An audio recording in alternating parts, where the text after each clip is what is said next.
This is James Lancia, retired cop and author of the book Downtown White Police. What if I told you there was a particular race that was being targeted for extermination? Would that get your attention?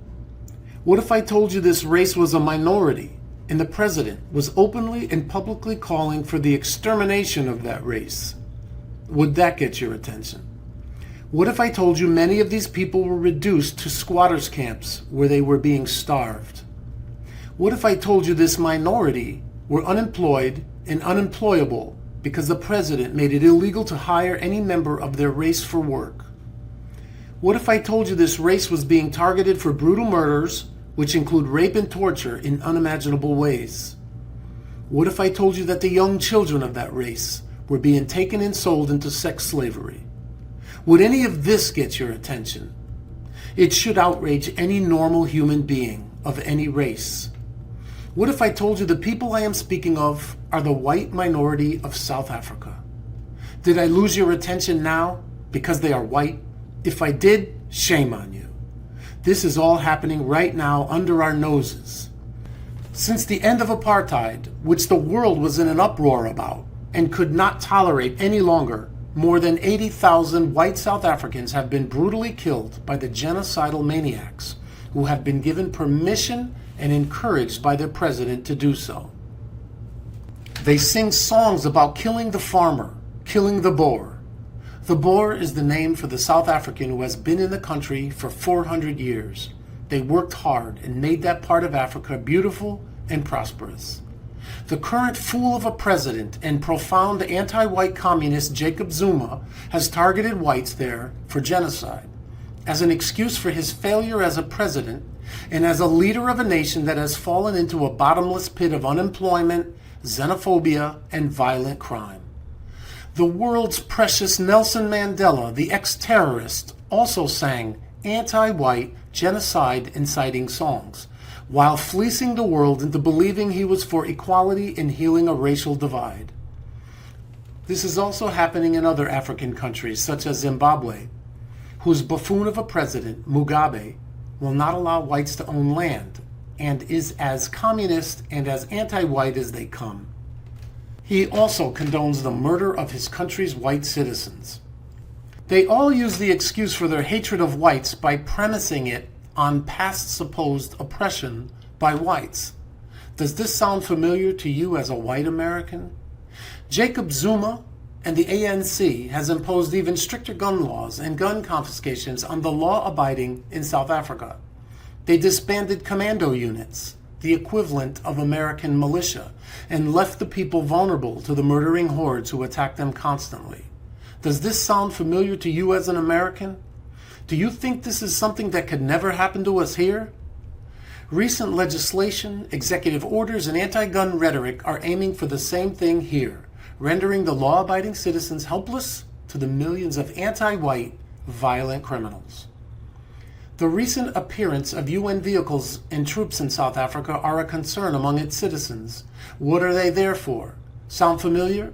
In September, Attorney General Loretta Lynch passed the Strong Cities Network, which will allow UN troops to police American streets. Do not think this can't happen to us. Since the end of apartheid, South Africa has become the murder and rape capital of the world. Remember, apartheid only meant the separation of the races in certain aspects. It was not oppression. What is happening now to whites is true oppression and true racism by the black-run government and the ANC. Even the average black South African is much worse off now than under apartheid. Even so, whites are 4 times more likely to be killed by blacks in this murder capital than blacks are. Angelina Jolie, the Goodwill Ambassador and Special Envoy for Refugee Issues, has been to South Africa just this past summer, and there was no mention from her whatsoever of the plight of the white South African. I guess goodwill does not extend to people of white skin, no matter how dire their circumstances. Not even a mention. Charlize Theron, a native South African, could do so much for her people just by making the world more aware of what is happening there. But she is silent, living a life of comfort while her people are murdered, raped, and tortured daily. Americans love to give charity to people of color. That's fine. But there is precious little done for these victims in South Africa because they are white. This is a portent of things to come. Look at Europe right now. Look at Australia, Canada, and the US. We are being flooded with violent people of color who complain that whites are oppressing them when they are the ones who are oppressing us in our own countries. The governments are all complicit in the destruction of these once great Christian nations. The governments lavish our taxpayer dollars on these invaders while holding back benefits from our veterans, elderly, and unemployed. Right now, whites are the minorities in major cities in the US and are suffering from brutal racial attacks and hate crimes committed by blacks and people of color in astronomically disparate numbers. Blacks alone commit 90% of all racially biased hate crimes. Remember this, whites are only 8% of the global population. Whites are the true minority and need protection. Why are we being forced to accept the invasion of black, Muslim, and people of color? Why is there such an urgent need to fill Western democracies with violent, hate-filled people of color? Why are we not accepting the true refugees, the white South Africans, who are dying at astronomical rates because they are a deliberate target for genocide? Would all the charitable funding and billions of U.S. taxpayer money that goes into Africa's anti-white countries, including South Africa and Zimbabwe, how much goes to these people who need it desperately? Obviously none. The so-called American president even visited South Africa recently and met with Jacob Zuma. He knows what is happening to whites there, and he condones it through his silence and inaction.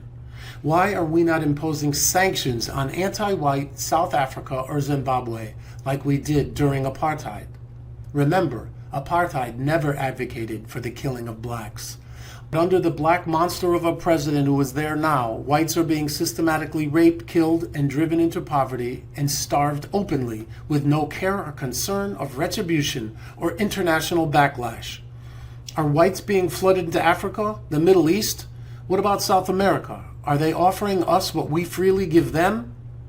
Are migrants and so-called refugees going into these countries? No. They are going to Western countries, given all types of benefits and still claiming that whites are racists.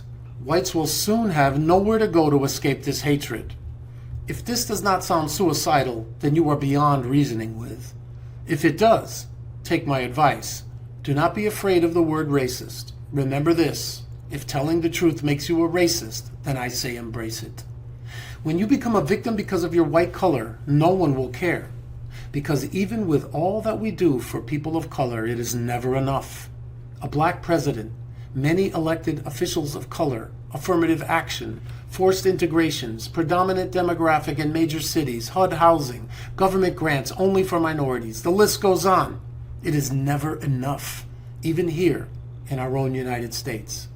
They will take, kill, and destroy until there is nothing left and no one else to blame. In my career as a police officer, I was a champion for the oppressed and for the innocent.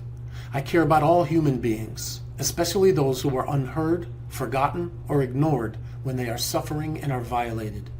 Let's take a lesson from the white South African.